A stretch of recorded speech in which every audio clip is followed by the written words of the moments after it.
And scientifically, the really cool thing, what happens as well, is your frontal lobe, which is your creative brain, when you start to think bigger like this, it starts to activate.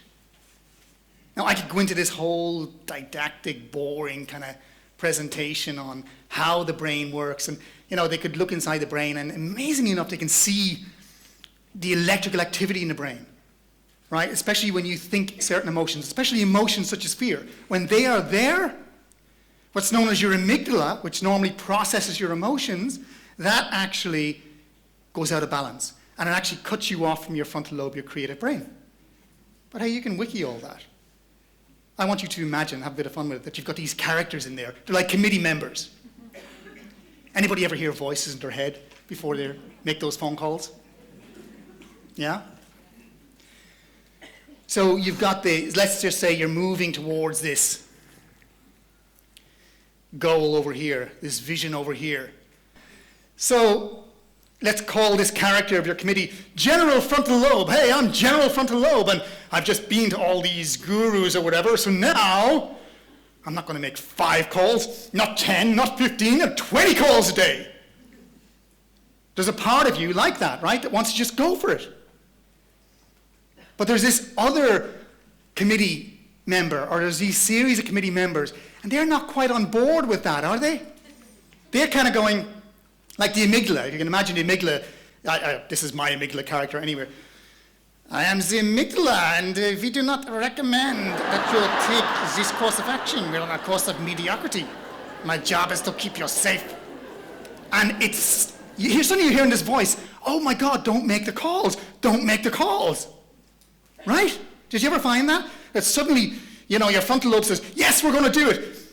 And you get the phone out, and suddenly you hear this voice saying, now is not a good time to make these calls. What if they're eating their lunch? Go do something else. And then you say, damn you, amygdala. And then if that doesn't work and you're still about to make the calls, it'll send in another committee member. What about the distractor? Did you ever find the thing that wants to distract you? Let's imagine this character called a distractor. Oh, Mrs. Me, hello, I am the distractor. And I think, yes, I don't know why they have accents, but anyway, I think that you should, yes, make the phone calls. But what about reorganizing your paper clips first? Or what about your notifications on Facebook? Look at that there. Or emails. Or what about the washing? You haven't done that yet. And then suddenly, you're making a call, and it's like, actually, maybe I should do the washing. Maybe I should check my emails. What about my notification on Facebook? Oh my God. I'll make the calls later, tomorrow, next week. When you do eventually get round to making those calls, and general frontal lobe wins out, and the committee members take a back seat for a while, how are you on the phone with people? By the way, it's the same with if you're trying to get bits of information and connect with people on Facebook. Your energy behind what you're saying, it all counts. So you can imagine this, can't you? Because I've seen people in action, right? And they're not very animated. And they don't seem very alive at times. Not you, of course, but you know people like this. So you're making the calls, you're kind of going, please don't be in, please don't be in, please don't be in. Voicemail, oh yes, one call made.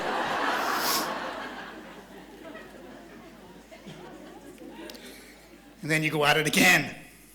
This time, if I get voicemail, I'm going to leave a message. Please don't be in, please don't be in. Voicemail, oh great. Oh, hi, I know that we have not talked in about 10 years. But I would love to connect. And OMG, have I got an opportunity for you? Call me. Another one, yay! Now, I know you might say that's an exaggeration, right, where people are not that wooden when they get on the phone. But you've got to watch the interaction with people. People don't normally see themselves or hear themselves. Okay, this is an exaggeration, but I'm telling you, I was doing this presentation in Germany some years back, And if you're from Germany, it's nothing against Germans, seriously, but I was giving it my best show. Oh my God, I was cracking my jokes, and I was on fire. And all I got was this look from the whole audience.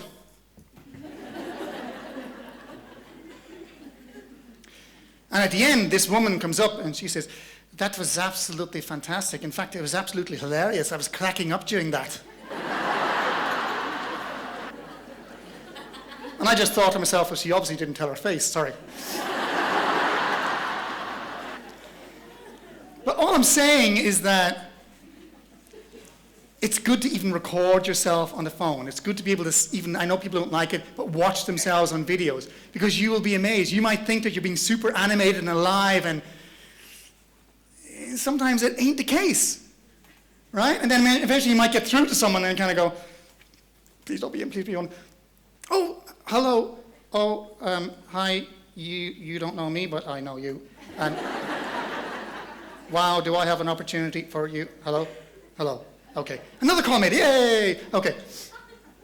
Now you might think, again, that's not me. But how are you when you do make those calls? And just what you need to know. Research shows that tone of voice is 40%. You've got to practice. You really do. I mean, your physiology, of course, is huge, 55%. The words are important. I know people do icebreakers and all that, and the words are great, but there's no point in kind of saying, "Oh, I've got this amazing opportunity that you're going to love. I'm super excited about it." Right? It is the energy behind your words. It is who you're being as you connect with people, as you approach people. There's so many other parts of you that may not be on board. Do you understand? And all I'm saying is, get those parts of you on board, and there'll be a congruence. When people decide, they don't really. They decide, and there's many parts of them not in agreement, so there's only one part of them, or a small part of them deciding. The rest of them is working against you, the rest of your committee members. You've got to get them all on board.